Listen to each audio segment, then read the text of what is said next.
Hello to all viewers out there who is making the date with me today. My name is Rashid, and this is the first edition in a series of videos which we're gonna share towards bordering on migration, and we target immigration journalists, just as we said earlier. And I really want to thank you for joining me and supporting me. I'm very overwhelmed by the encouragement received by each and every one of us. And this is more of an educative session where we try as much as possible to just enlighten ourselves, because we know, as a matter of fact, migration will always be at the forefront of human activity. We would always migrate from one place to another. Just like we said, it's been from ages past, it is happening now, and it will be happening till the world over.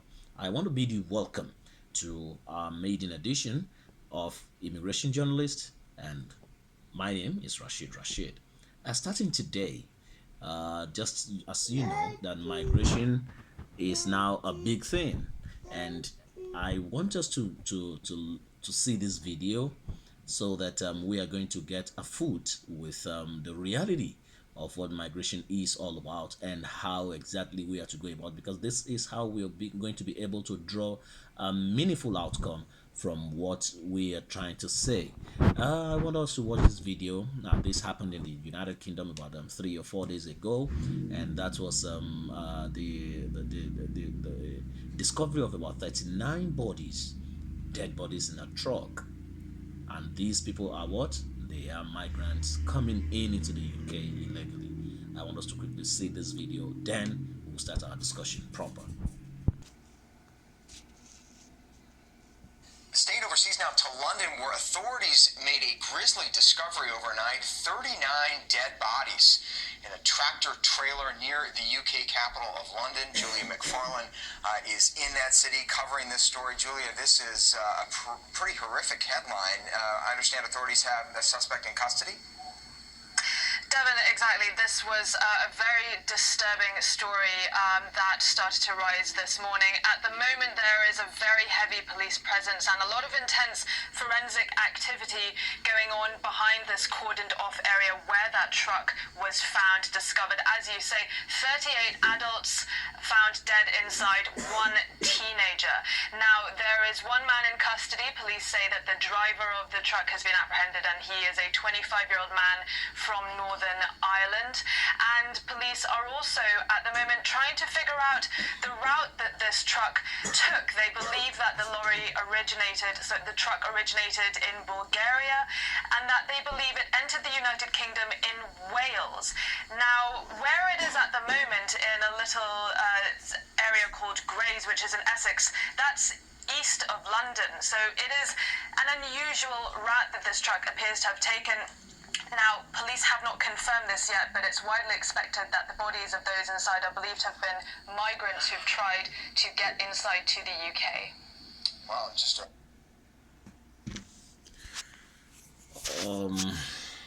Now, first and foremost,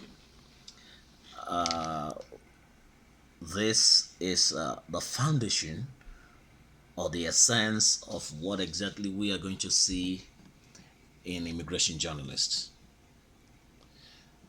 How best can we maximize the countless opportunities thereof in order for us to shun illegal migration in such an inhumane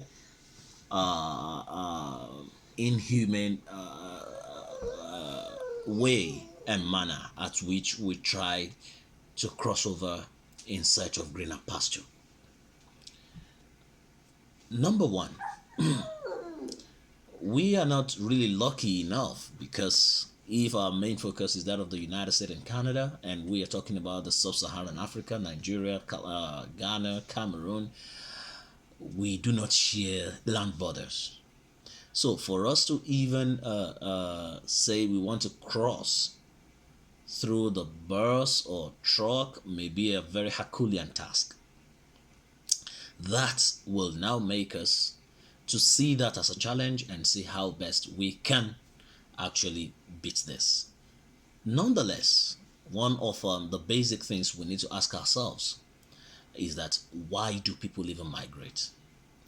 Like I said earlier, for the fact that some countries are classified developed and some are classified developing does not mean that people are not thriving. And that leads us to the fact that there are so many reasons adduced to people migrating from one place to another. It should be greatly noted that migration right from Africa down here is not all based on poverty. It's not all based on searching for greener pasture. The relocation of some people from Nigeria, for instance, down to the United States was not born out of poverty, was not born out of searching for greener pasture, was not born out of survival. To some, it's a mode of advancement. To some, they just need a change of environment. To some, there are needs which is even more than poverty. Pursuing them that makes them to feel like, okay, it's time to leave and find abode in another place entirely. With this video we've seen, it is expedient on every one of us to know that the best way to migrate is to do it legally. The best way to migrate is to do what? Is to do it legally. And how we are going to do, or how we're going to explain things out here, being the maiden edition, we are going to have a primary focus on how exactly do we now go on having to migrate legally. As we all know, migrating legally here deserves that you have what? You have the visa of a country which you want to visit, or which you want to migrate, or which you want to relocate to.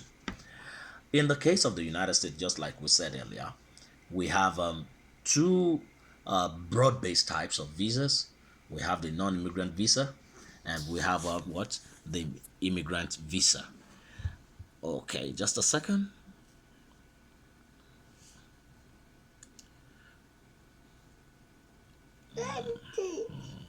All right.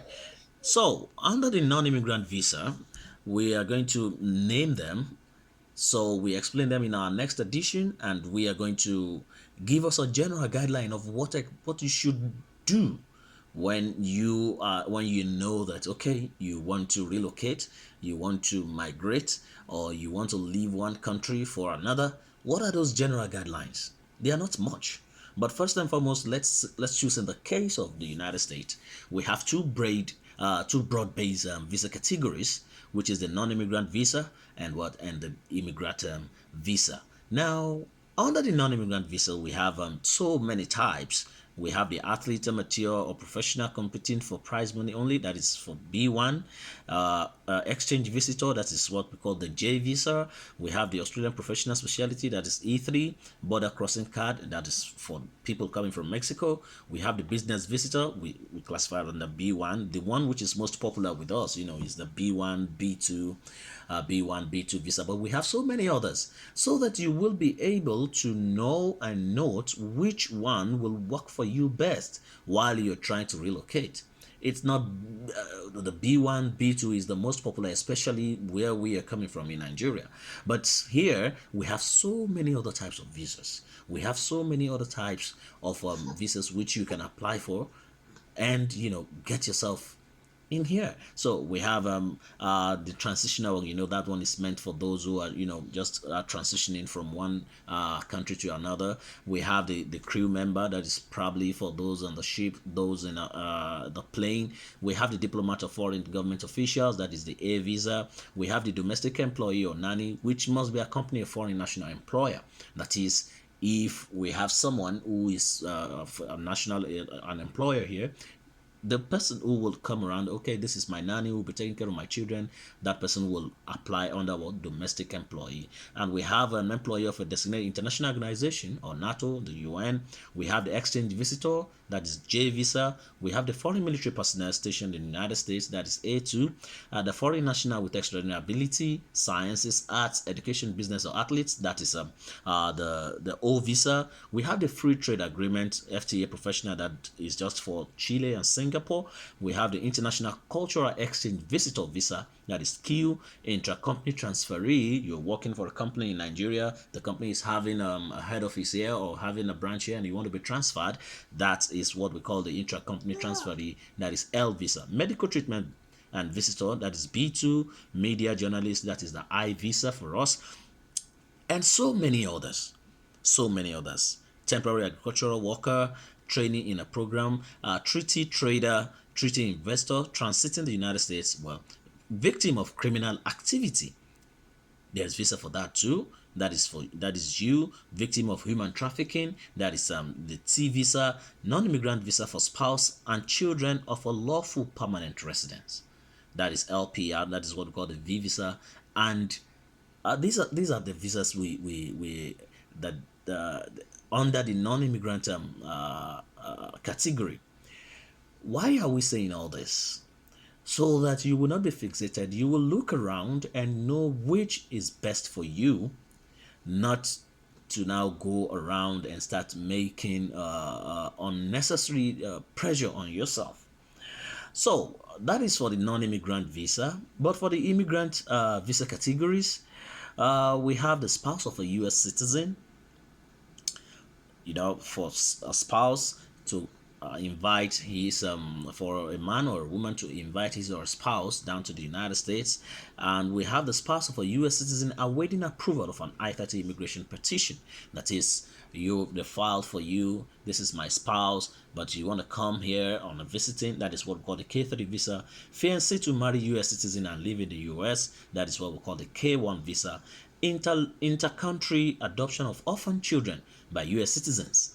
That is IR3, IH3, IR4, IH4 visa. We have certain family members of U.S. citizens who may be outside and want such a member to come in. That is what we call the IR2, CR2 visa. We have the certain family members of lawful permanent residents, those who have the green card. They also have the opportunity to apply their relatives have the opportunity to apply for visa under this, and the employer sponsored, that is what we call employment visa. That is a certain organization here wants you to come in and work for them. They can actually get that kind of visa. Then we have the religious workers, Iraqi and Afghan translators, interpreters, that is not meant for us. And diversity immigrant visa, returning resident, these are visas which we can all apply for depending on what suits us. Now, that will lead us to the general guideline, which I said earlier. And on this, because this is the maiden edition, I just try to list out the kind of visas that we have. On our midweek edition, we'll be taking these visas one after the other, and we treat them. See the guidelines, see the rules guiding them, see the laws, the required documents, what needs to be done, the T's that needs to be crossed, the I's that needs to be crossed. We will, get to treat them one after the other. And I would want it to be on, for you viewers, send us comments, send us observations, tell us which one you would love us to do it to treat first, so that we'll get to treat it as you would want it. And before that, for us to catch up with us, you can subscribe to our YouTube channel. Please, and please subscribe to our YouTube channel. That is www.youtube.com/Mary TV channel. You can also go to Facebook and like our Facebook page. That is facebook.com/Mary TV channel. You will always catch us up on that two platforms for the now, short of my personal Facebook page, Instagram, Twitter, and every other thing which will be shared. So we want you to tell us which do you want us to treat and how do you think we can go about it.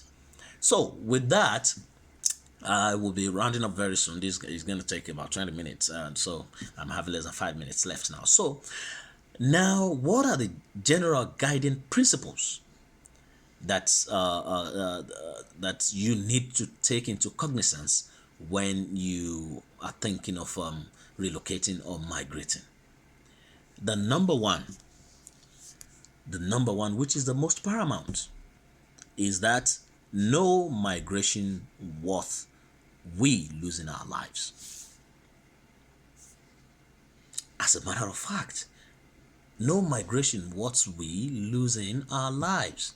I basically understand what is happening. I basically understand the readiness, the eagerness of everyone to, seek for greener pastures. But just like I said, there are so many thousands. We have so many people here who are coming from Africa not because they lack, not because of survival. They just feel like it's time to move forward. It's an advancement for them. Well, some others may adduce poverty as reasons to move.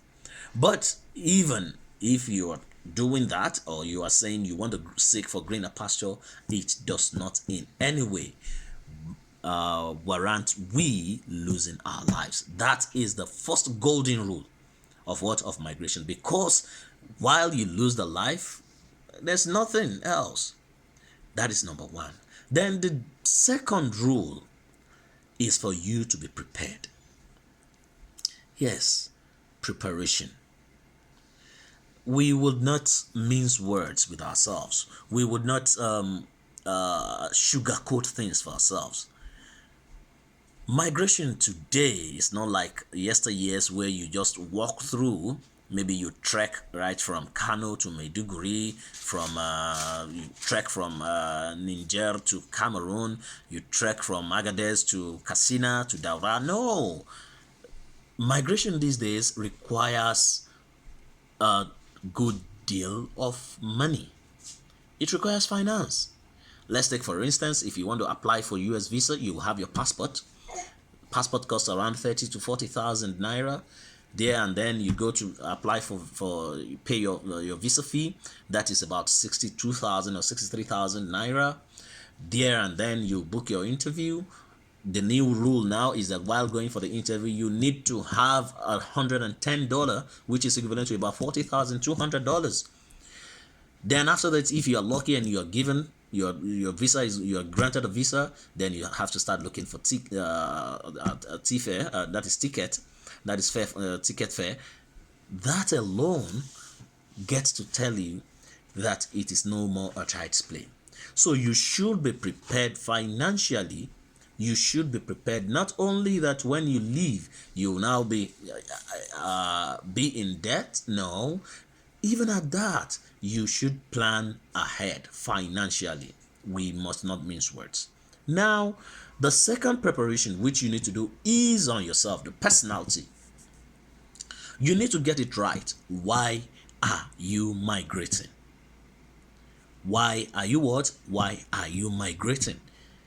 This is the question you need to ask yourself. Whatever is the answer, either you're migrating because you felt, okay, I want to see the other side of the world, or well, I want to seek for greener pasture, or any reason you must adduce for migrating, not just migrating for migrating sake, not because your cousin left, you have to leave. You are not pursuing the same purpose in life.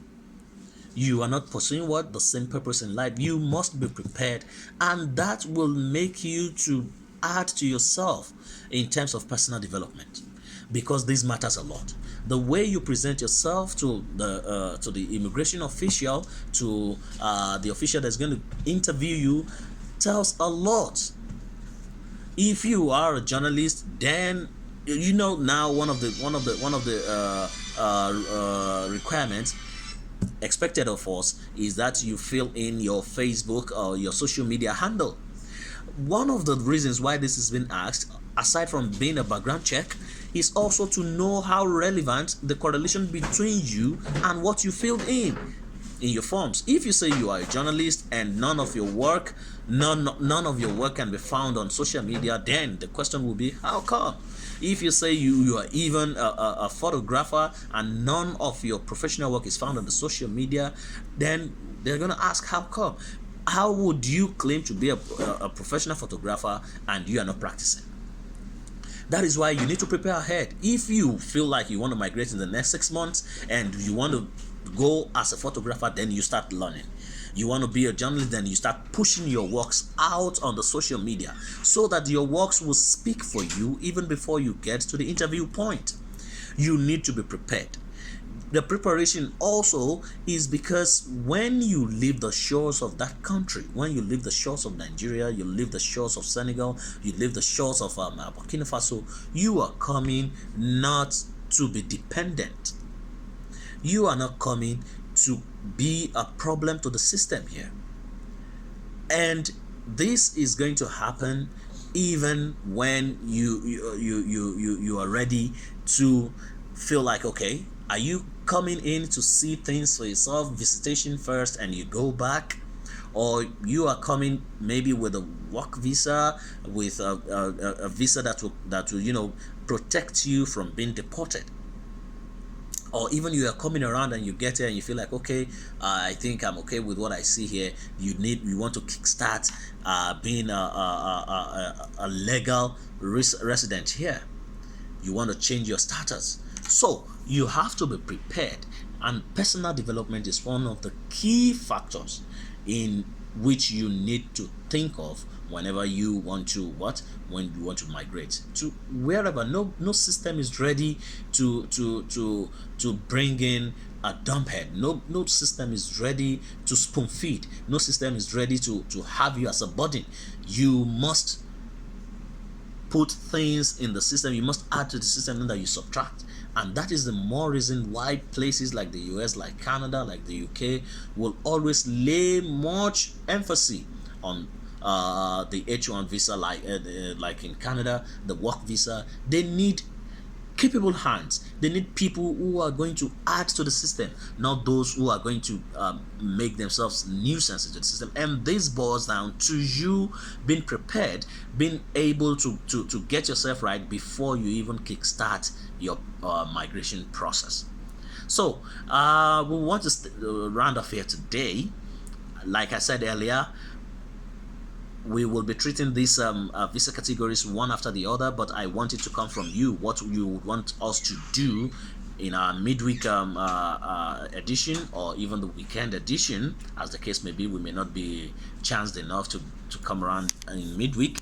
It may be next week, Saturday or Sunday, but hopefully I would want to come around on Wednesday evening, so as for us to go on. So you are to tell me what you want. What do you want us to discuss in these visa categories? Don't tell me something else, please. These visa categories, tell us which you would want us to discuss. Is it the non-immigrant or the migrant, or what exactly under the non-immigrant visa? Is it the B1? Is it the B2? Is it the J visa? Is it the I visa? Which one would you want us? We want your comments coming, and the one that has the highest observation and comments will be discussed. I will be rounding off here today. Join me next week Wednesday, or this Wednesday rather. Join me this Wednesday or on Saturday or Sunday as we bring to you another edition of your program, Immigration Journalist. My name is Rashid, and I am your immigration journalist. Bye-bye.